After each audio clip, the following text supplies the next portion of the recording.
Bonjour, bien nous allons regarder ensemble un petit peu l'environnement de OnShape. Donc ce que je vous encourage et vous voulez voir en même temps, c'est d'aller sur la page OnShape, de créer votre compte, éducation nationale ou autre chose, et puis de commencer à manipuler. Donc quand vous allez arriver, vous aurez sans doute une page vierge, mais on va faire le tour un petit peu de l'environnement. Donc, quand vous arrivez, vous pouvez voir vos fichiers. Donc là, c'est les fichiers que j'ai ouverts récemment. Alors, je n'ai pas dit, je vous conseille d'ouvrir OnShape dans Firefox, par exemple, comme je l'ai fait là, plutôt que dans Chrome, parce que sinon Google risque de vous, si vous le désirez, traduire un certain nombre de choses, mais ça va des fois être traduit tellement bizarrement que ça va plutôt vous troubler qu'autre chose. Donc je vous engage à travailler quand même avec la version anglaise, même si ça va vous demander peut-être un petit effort au départ. Donc ici, eh bien, on voit, moi j'ai des choses, j'ai travaillé un petit peu, donc on voit ce que j'ai récemment ouvert. My OnShape, les documents que j'ai pu créer. Donc ici, on voit que j'ai des répertoires.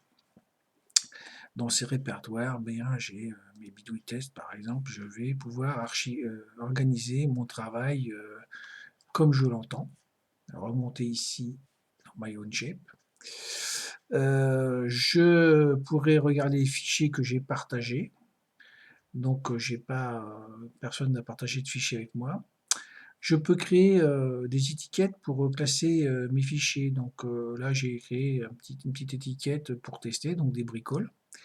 Donc des choses que j'ai récupérées, des choses que j'ai faites moi là-dedans, donc ça permet. Et puis d'autres, j'en ai créé autant que j'avais besoin d'organiser mon travail. Donc je vous encourage dès le départ à faire label, clic droit, de créer des labels. Hein. Donc, qu'est-ce qu'on peut voir aussi? Ce qui est important aussi, c'est donc le Learning Center. Le Learning Center, c'est-à-dire le centre d'apprentissage, va vous envoyer vers un certain nombre de choses, plein de vidéos d'apprentissage qui sont dessous là, et puis votre parcours d'apprentissage si vous souhaitez. Donc moi je vous conseille quand vous serez un petit peu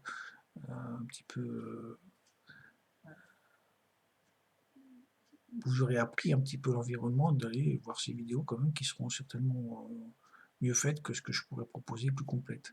Donc My Dashboard, c'est votre parcours d'enseignement là. Donc ici, ben, vous allez pouvoir voir ici ce que vous avez fait. Donc ici, je peux voir dans les OnShape fondamentales toutes les instructions, toutes les choses que je peux faire. Voilà. Et alors, il faudrait pas même que j'en prenne un que j'ai fait. Ben voilà, les completed, c'est c'est ce qui est fait complètement. Donc ici, ben voilà, j'ai quelque chose sur une vidéo qui montre la conception des pièces tournées. Et bien voilà, on y va. Et puis on peut apprendre directement ici sur sa vidéo comment faire.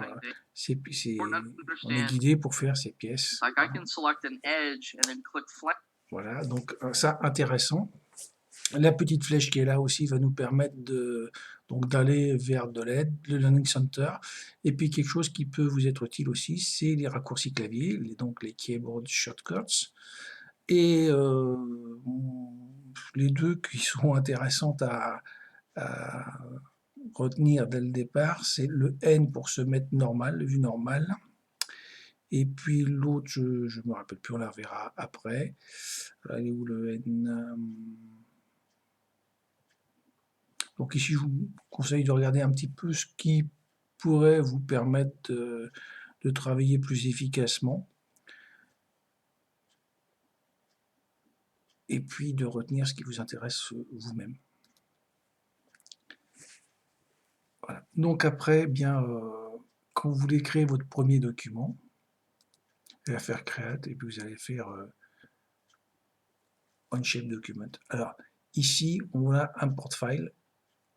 par exemple, si vous avez créé des fichiers natifs SolidWorks, vous pouvez importer des pièces donc avec l'extension .sldprt, elles vont être reconnues et puis vous allez pouvoir les sauvegarder sous un autre nom. Donc ici j'aurais pu vous en montrer, j'en ai importé pas mal et donc parfaitement reconnu. De toute façon, vous allez voir si vous avez utilisé un petit peu SolidWorks, vous n'allez pas être perdu avec les icônes.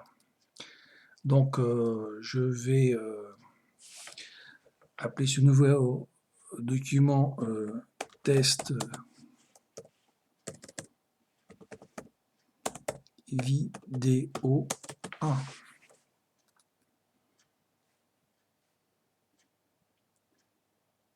Voilà, donc on voit que là l'espace de chargement apparaît. Donc je ferai peut-être, je ne sais pas quand je vais organiser mes vidéos, je vais présupposer qu'au départ vous êtes déjà servi d'un modeleur volumique. Et puis je ferai peut-être des vidéos un petit peu plus détaillées pour ceux qui ne se sont pas servis. Donc on va retrouver un espace de travail avec les trois plans de référence, le front, le vue de face, de droite et de dessus. Alors ici on peut se servir avec la souris ici de différentes flèches pour faire tourner ces vues. On peut directement aussi choisir un plan. On peut aussi à la souris avec le clic droit faire voyager sa pièce. Donc ici, on voit que quand on est par défaut, on est dans un onglet Part Studio, donc on va pouvoir faire des pièces. On va aussi, l'avantage d'Onshape, c'est qu'il encapsule tout, donc on ne va pas avoir 36 000 fichiers. Quand on va faire un assemblage, on aura les pièces qui se trouvent à l'intérieur. Donc ici, il y a plein de petits icônes sur les côtés, là, et puis des petites choses toutes petites qui apparaissent ici, et elles sont importantes, donc on va voir ça dans les vidéos suivantes.